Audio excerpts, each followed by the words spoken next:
there's a huge opportunity for us to rediscover our humanity, rediscover community, rediscover connection. And, you talk about love, rediscover love. Love is a strategy.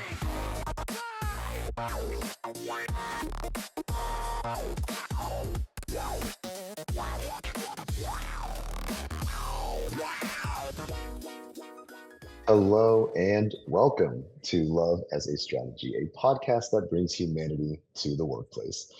We're here to talk about all things business. We want to tackle topics that most business leaders tend to shy away from. And we believe that humanity and love should be at the center of every successful business. I am your host, Jeff Ma, and as always, I'm here to have conversations, hear stories from real people, real businesses, real life. My guest today is Matt Marcotte, and he's the founder of M2 Collaborative, a consultancy specializing in leadership coaching and brand strategy. With over 30 years of C-suite experience, Matt has built, scaled, and reinvented iconic global brands, including Apple, Salesforce, Gap, Tory Burch, and Bergdorf Goodman. A Columbia University trained coach, he also serves as an adjunct professor at his alma mater, Boston College, where he teaches an MBA course on consumer and brand relationships. Recognized as a top global thought leader by both Rethink Retail and Thinkers 360, Matt resides in Boston, but maybe temporarily in Florida. I wasn't clear. He's somewhere in the U.S. Somewhere. as we discussed. And so I'd love to welcome to the show, Matt. How are you? Awesome. I'm great, Jeff. Thanks so much for having me on. Absolutely. Sorry, we just talked, and you're like, I'm in Florida, and then the bio is like Boston. I go, okay, I know you live in both. Irrelevant. But Yeah. here we are, Matt. There's so much I want to dig into you, so little time, but I have to know from you to start us off. What is your passion, and how did you find it?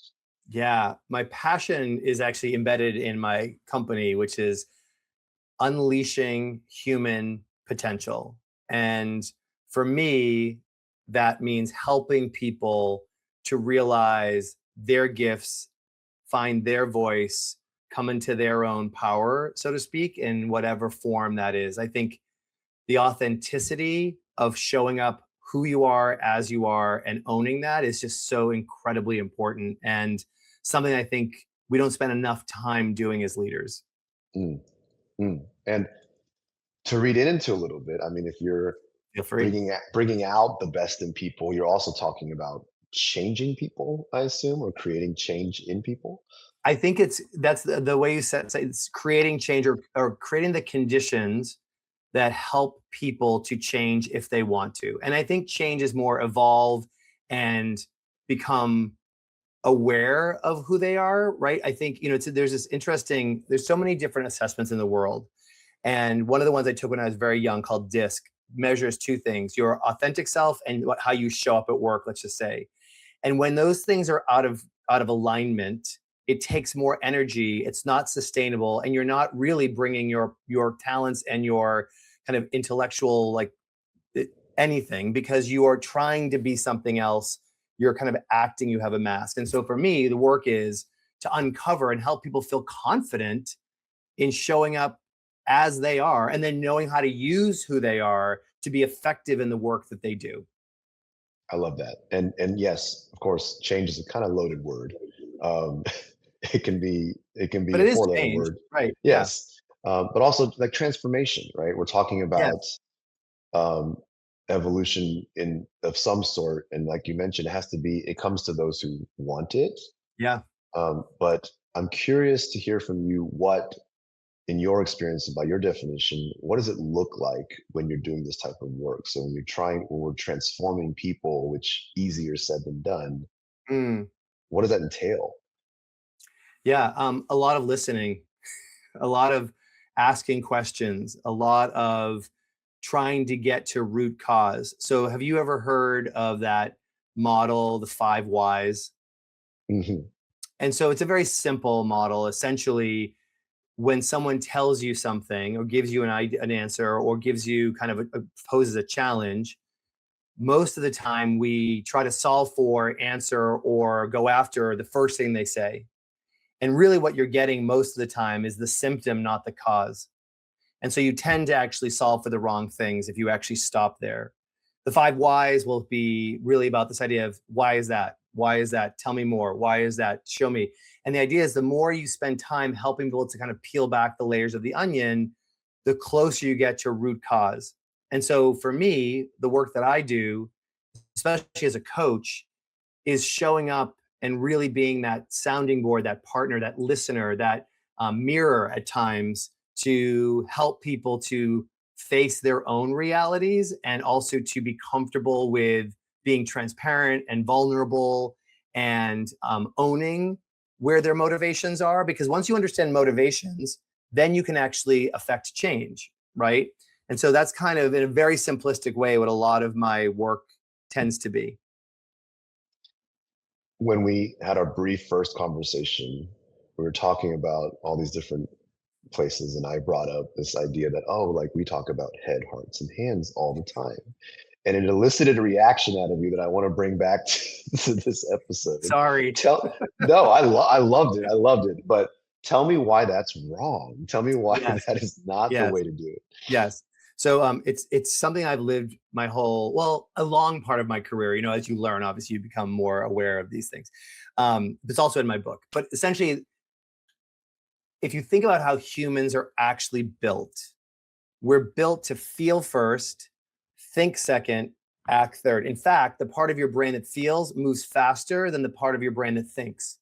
So if you're For talking about sure. racing, it goes faster. And so the idea is that, you know, it makes sense when you think about prehistoric times, trying not to get eaten by a saber-toothed tiger, like something alerts you to there's something going on, good, bad, indifferent, danger or not. And then you actually try to make sense of what that is intellectually to inform what you should do tactically. And what's interesting to your point, why I had that reaction, is most organizations operate from a head, heart, hands perspective. So if you ever sit in a boardroom or in a meeting and someone presents a deck, the first things you see are metrics. The first thing you see are facts. The first thing you see is data. And those are all really important, but data informs, whereas emotion inspires. And so there's this phrase, or not phrase, it's a famous quote, you know, Martin Luther King said, "I have a dream, not I have a plan." So when you're trying to help people to be curious, to open up their hearts and their minds, to listen to what you want to tell them, they have to feel some sort of connection to what's potentially coming. They have to have some sort of curiosity or, oh, I'm interested or I'm excited. So there's a waking up of the kind of brain that happens through the heart, as I would call it. And so if you actually Google heart, head, hands, the responses you get primarily over 90% will reorder those two words into head, heart, hands because it's the more accepted framework. But based on what I just said to you at a very simplistic level, you can see why that's mistaken. And when you pointed it out to me, I was deeply embarrassed because As you as the should host have of been, Jeff. yeah, as the host of Love is a Business Strategy, author of the books, how do I not put heart first? So shame on me. But as we unpack kind of what that looks like in transformation, can you talk a Mm. little bit about, like, are these separate elements of work? Are you kind of like, would you put in that order because the work is mostly in heart, or are they connected? Like, Yeah, how does this they're relate? incredibly connected. In fact, what I have found is the journey, the three have to work together. So if you stay just in the emotional realm, right, you see people who are they're feeling, but they don't do anything with it, right? So Mm, feelings where it starts. If you see people who are just in the intellectual, like data, there's a lot of kind of, I refer to that's the compliance mentality because you're trying to get people to believe in a fact versus to resonate with a concept or an idea. And if you live in just the hands part, that's completely tactical. That's your block and tackling in the moment things. It's very reactionary usually. And so what you find is you help people to figure out how to move through those stages. And it's more circular, obviously, because of you're constantly reevaluating. But you have to get people to really start with how are you feeling about something? What is this kind of what's happening that maybe you can't actually express right now? And then you help them to figure out how to express those things in ways that are understandable and actionable. And then you actually help them to take all that data and all that information and sequence it or pick the parts that are going to be useful and helpful and then help them to create a plan to execute on those things. Mm. And so you have to think about all three. But what I tend to find is people are more comfortable talking in data terms or in action terms. So a lot of what I will do is try to pull back and that uncovering and that the onion layers I was talking about before, to get to what's the underlying motivation, which motivation is emotional, right? So I had this person I was working with, or I am working with, that talked about they don't like to speak up a lot. They don't say a lot, and yet they're a senior executive. And so I could say, well, you should talk more. You're a senior executive. That's not going to do anything, because yes, he understands intellectually that that's what he should be doing, but what we haven't unpacked yet is what are the reasons he doesn't feel comfortable speaking up in certain rooms. So there's always this kind of triangulation of where someone starts and helping them to get back to the beginning that actually informs the rest of how they actually can evolve. And this work sounds like very, Therapy. very actually, um, but it's basically entering the neighborhood of one of my favorite topics of like beliefs. Yes. Like it feel like when you start with the heart and you ask these tough questions, what you're often searching for, and what you find even if you're not searching for it, Mm, is some very strong beliefs. absolutely. Can you expound a little bit on that and what you tend to how you Yeah. deal with that space? Yeah. So that is the actual name of my book, Built on Belief. So thank you for that.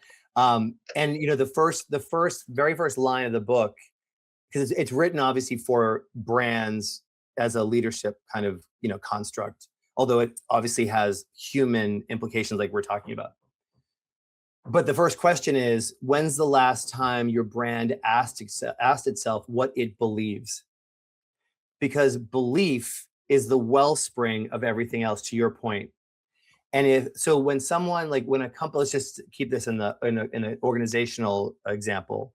When startups are formed, it's because the founders have a belief that there is a hole in the market or a better mousetrap to build or something. So there's a belief, and then they rally everybody that works with them around that belief. No one's getting paid in startups, right? They're all there for sweat equity or what they see as the promise of the future.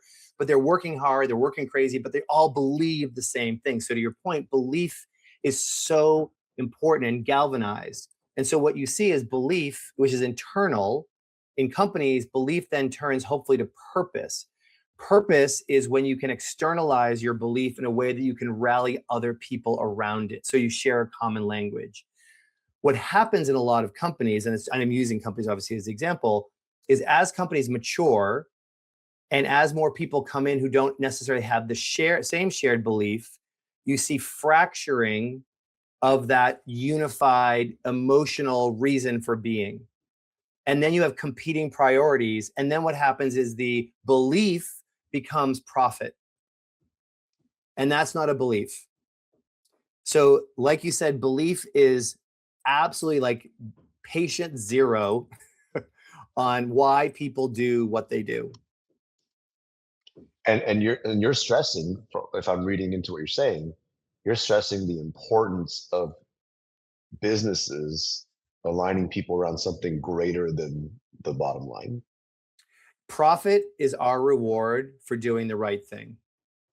And so the cart before the horse, right? So to your point, when companies are focused on profit as the reason, it's not sustainable.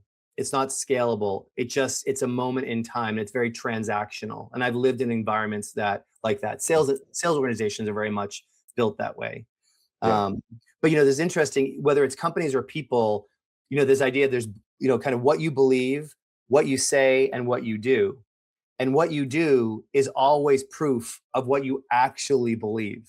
Yeah. And so you see people will say the right things to try to get action, but they're not aligned with their actual beliefs. And eventually people see through that, whether it's personally or professionally. That's so true.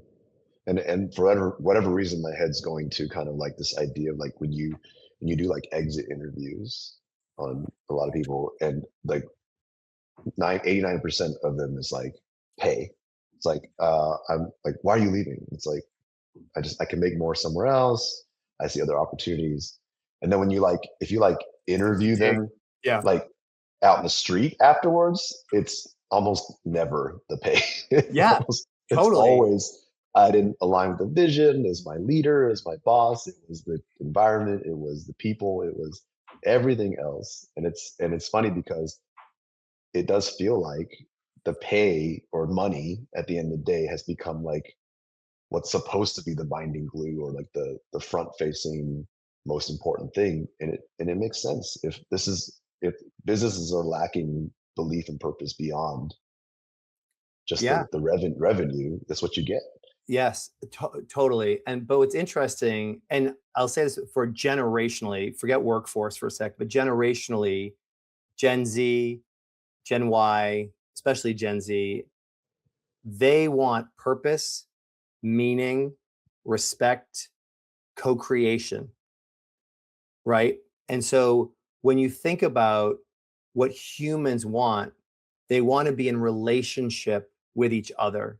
They want to be in relationship with the people they spend time with, whether that's personally or professionally. And in the world where technology has forced us into more areas of loneliness, there's a huge opportunity for us to rediscover our humanity, rediscover community, rediscover connection. And you talk about love, rediscover love, because that is the human condition. And one of the things that gives me hope is you're starting to see cracks in the system. People generationally who want analog or flip phones, they don't want the screen anymore. A resurgence in malls because people want to be in physical spaces. Things people are now like I was listening to something about some of the categories that did well over the holidays. Crafting did incredibly well. Crochet, needlepoint, things that are like tactile and things that are real. And so there's a human condition that we have to remember, whether it's just as people or as leaders. We're wired to connect. We're tribal by nature. So how do we really lean into that to find those authentic connections that create incredible futures? I love that, and it comes down to our original topic, right? It is still how to it I think it to me it still has to happen at an individual level, like yes, Yes, large scale, but it's still people, and each individual person has to go on their own transformation journey one way or the absolutely. other. And I think Yes. that's the hard work. I think people don't want to hear that, or people No, don't like to hear that. People want change, but they don't want to change, right? correct. So 100%. so it's one of those things that I think it feels like an uphill battle, but I think the work is so important, and I love the way you have framed it Yeah. um, today so far. And I guess a question I kind of want for the listener is like, what's hearing all this? If I'm like, I'm in, I would like to transform. I would like to uncover my beliefs and figure out my purpose. Do you have like one thing they can start on like this week? Like, what would you send them off right now if you could just give them homework to go do something tangible that they can grab a hold of and get started on right away from your experience? Yeah. I mean, I think it goes back to a little bit what we were saying earlier, which is do the work around being clear about what you believe and what's important to you, and how aligned is the way that you're living your life with what your actual beliefs are. Because as we've talked before, it's exhausting to live outside of your belief system. Now, that doesn't mean that everyone can change their lives completely, but there are ways, and I won't get into them now, where you can adjust how you approach things to be more in line with how you actually how you want to show up, right? So I think just from a general inventory, there's this experiential learning model that has been around forever. It's very simple. It's like experience, reflect, generalize, apply. And what it means is that we have, thousands of experiences, thousands of learning moments a day. Most of us don't stop to actually unpack the learning from those things that we experience. In fact, this was research done a few years ago, so assume it's relatively directionally still true. They found that only 15% of Americans were actively learning agile, meaning only 15% of Americans were taking the time to do what I just said, which was to learn from what happens, to refine, to show up in a different way, or to get more aligned with how they want to show up, with how they're actually operating in the world, or the world around them. So it's a huge advantage if you can do it. But it takes slowing down, asking those questions, allowing, as you said, it can be messy. Sometimes we don't like to be quiet. We like to be distracted. So there's a lot of things that get in the way, but the exercise of finding that clarity is really, really important, because the clearer that you are, by the way, there's a thing in your brain called the reticular activator, which is one version of this conversation. But when you actually give it something to actually focus on, it tries to find it in the world. So I'll give you an example. When I joined Tory Burch, which is a women's brand, and they have a very specific logo. And I'd never heard of the brand before I had been recruited to interview there. So I'd never seen the logo. As soon as I started interviewing, all I saw was the logo, because my brain now was clear on what this was, and it was picking up signals that were always around me, but my brain wasn't trained for them. And so you have to give your brain clarity around what it's searching for. Mm. And so that inventory of what do I believe? Well, how do I want to live my life? How do I actually want to show up? Helps you then to find ways to actually do that. I love it so much. I'm inspired. I'm ready to go. Great. Let's do this. Matt, thank you so much. I think this was compact but powerful. I think we got so much out of this conversation. I know I did. Oh, good. Appreciate you taking the time and sharing like these. I think this is something that this is like one of those episodes that I think I'm gonna like share with on a personal level, because I think this is Oh, something got that it. Thank you. because I think that we talk about business and work a lot here on the show, but I think there's a way you've kind of put together how, as humans, I think we should be thinking about ourselves, and it's so Yeah. important. And I think you put it in such a way that I haven't been able to articulate. So thank you Oh, so thank you. much. Oh, Jeff, thank you. That's high praise coming from you. So I appreciate that. Thanks for the time. I really enjoyed it. Absolutely. How can people get a hold of you, your book, and anything, Yeah. any of your work? How can they get a hold of you? Yep. So the book is called Built on Belief: Why Cultures of Commitment Are the Competitive Advantage. It's available on Amazon.com and other sites. If anyone wants to get in touch with me for executive coaching or for brand strategy or working with teams, they can email me at matt.marcotte@me.com, or just go to my website, which is m2collaborative.com, and send me a message. Awesome. So I'll have those in the notes for the listeners. Oh, thank you. But in the meantime, again, appreciate the conversation. And to the listeners, thank you as always. Appreciate your support. Be sure to check out our books. I'll plug it every time. Love is a Business Strategy, Love is a Change Strategy. Leave a review, drop a like, all that good stuff. But with that, another episode in the books, and we will see you, as in the audience, in another 2 weeks. And with that, we'll be signing off. Thanks, Jeff. Love is a strategy.